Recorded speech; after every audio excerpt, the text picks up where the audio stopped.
بسم الله الرحمن الرحيم نحمده ونصلي على رسوله الكريم.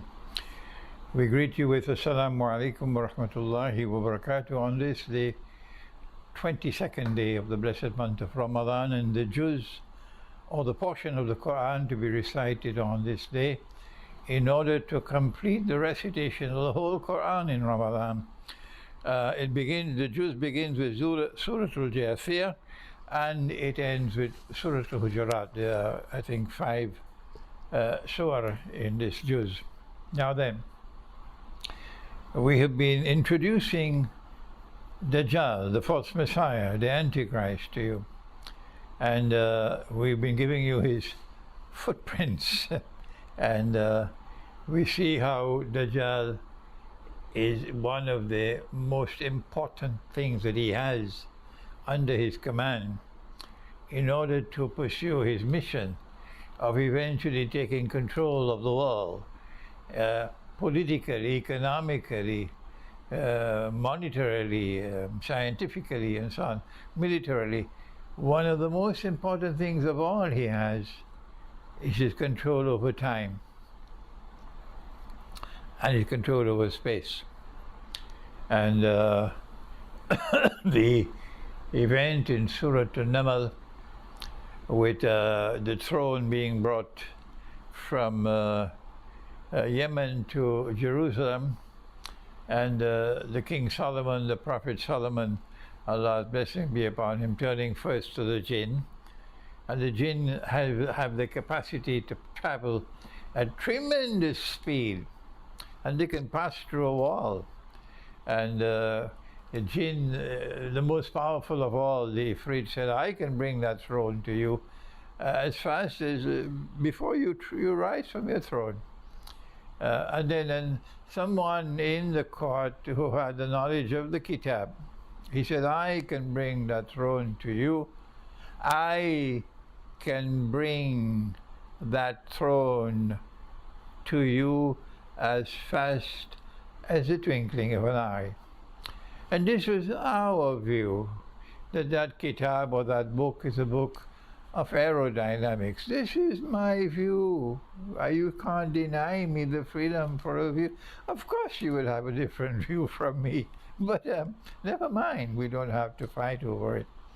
And so this is an indication from Surah Al-Naml that the Quran will shortly explain to you that Dajjal, the false Messiah, has control over the jinn.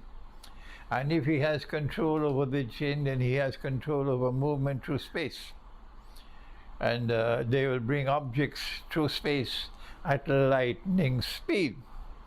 And this has manifestly important implications for military science and for missile technology and so on. This is just a matter of thinking, that's all, nothing more than that. And then the Quran proceeded to Solomon, Nabi Sulaiman alayhi salam, and the vision that Allah gave him. And from that vision we know that Dajjal is sitting on his throne, and Dajjal is a Jasad. And we have explained that the Jasad, the Dajjal as a Jasad will appear in human form. Let me repeat that. He will appear in human form, but he would not have the ruh of a human being, nor the nafs of a human being. The ruh is the spirit. The nafs is the self. And Dajjal sitting on the throne, what the implication of that is that when Solomon died, Nabi Sulaiman alayhi salam, everybody knew he was dead. He was buried, except the jinn who were working for Dajjal, because they continued to see Sulaiman alayhi salam, Solomon sitting on the throne. How could he do that? Because he was able to do that because he had the staff of Solomon in his hand. And that staff, like the staff of Moses, which when he threw it on the ground, it became a serpent, a snake. And when he put it under his arm, when he put his hand under his arm came out white and luminous without being in any way ill. So that staff had miraculous qualities in it, and this staff also has miraculous qualities in it. I also have a staff, a walking stick, but it doesn't have any miraculous qualities in it. So the staff had in it miraculous qualities, that it could intervene in time. And he was able to move backward and forward in time. If you could move backward and forward in time, you could show Solomon still alive, and that's what he did. And so the jinn were deceived, and they are still deceived up to now. Elsewhere in the Quran, we have the information that modern Western civilization was created by Dajjal. The scientific and technological revolution, Dajjal is the mastermind, and the jinn are working for him. And that's why this civilization is so unique in human history. Incomparable to any other civilization, modern Western civilization, the power that it had, its political power, its economic power, its monetary power, its scientific and technological power, etc. And to amass this amount of wealth so that it gives you the river. And of course, everybody wants to leave Bangladesh and go to where the water is cool. Oh yes, and every Egyptian wants to go to where the water is cool.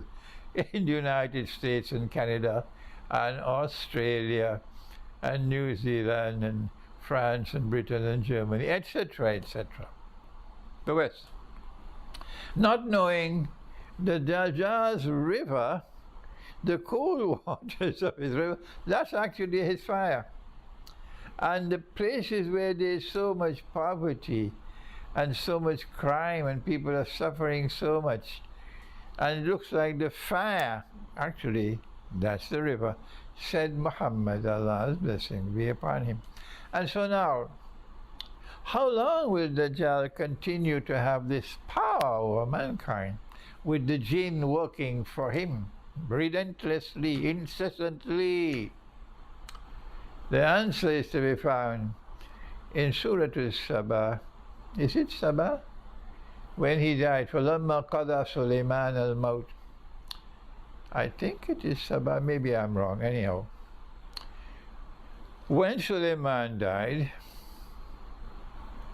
and the jinn did not know that he was dead, they continued to work for Dajjal, the Jasad, until a moment came when Allah created something that would checkmate Dajjal, in the same way that Zulkarnain checkmated Gog and Magog on the first Qarn, and will again do it in the second Qarn. So too is Dajjal checkmated, rendered helpless.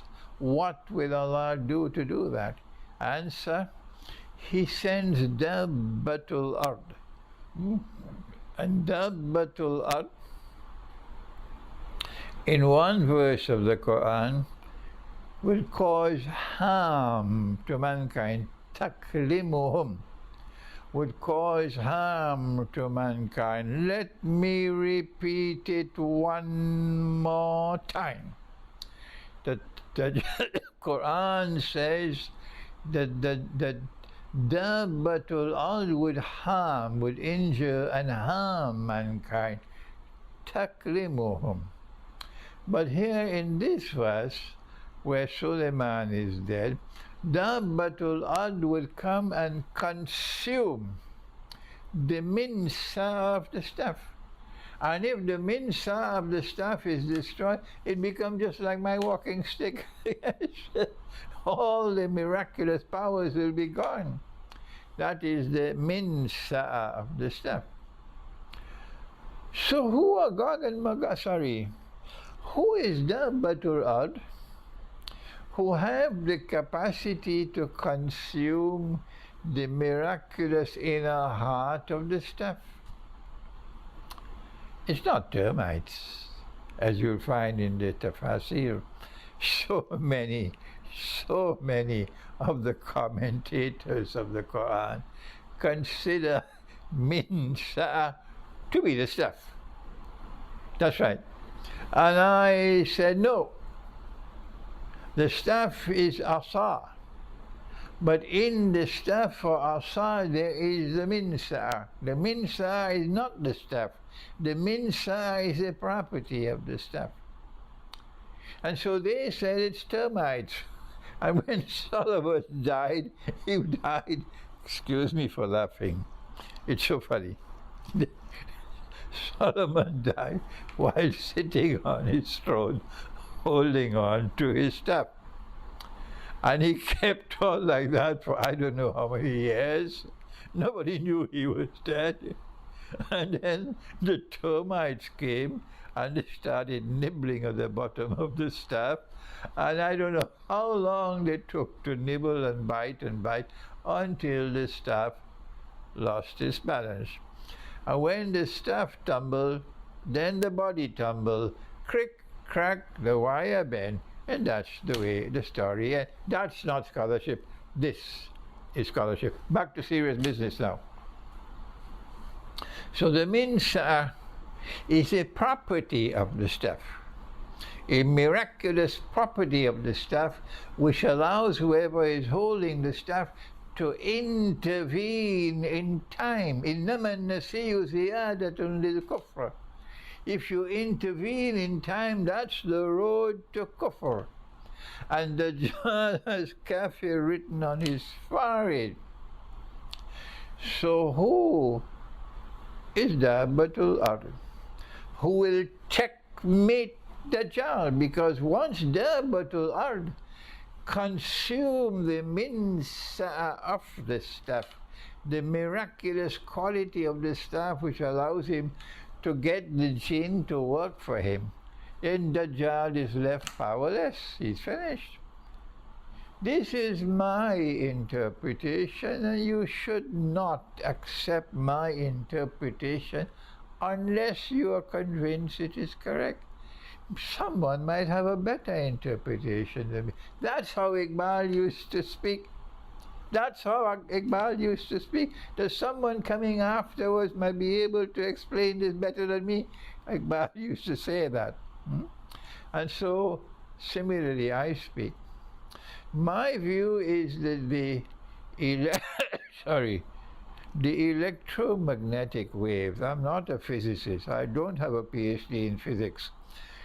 The electromagnetic waves that with which we are now being inundated around the world, so that you can now have the cell phones, the internet, and you could have something called GPS. GPS. So long ago in London, to be a taxi driver, you had to do a lot of homework to learn the names of all the streets and all the little lanes and all these things, and you had to pass a test to become a London taxi driver. Now no more.